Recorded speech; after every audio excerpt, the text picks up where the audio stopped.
Welcome back. I'm drawing two eyes, like circle, then the inner circle and the coloring done. Then the smile and some blushes, and then the curves and joining this. This is a frog, a cute frog, an easy way to draw it. Then a hump, and then I proceed with the legs. Yeah, this is done. This is a king frog, so I'm drawing a king crown there, and then I'm coloring it up. Wow, with a green color and yellow color. You can choose your own. Actually, frog is green, so I choose that.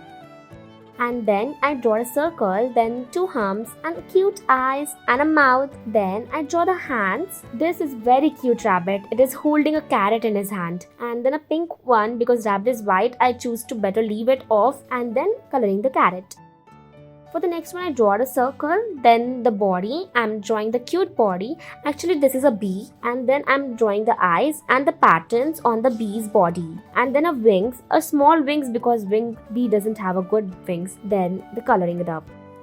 For the next one, I'm drawing an irregular structure because this is a dog. This dog is really good. Then see the ears. I'm drawing again the irregular structure. And then eyes. Then a cute mouth. I'm drawing the belt. And then the body, the legs. Yeah, done. Now we'll color it up. There's a tail and a cute hat. Now we'll color it up. Good one. That's all for this video.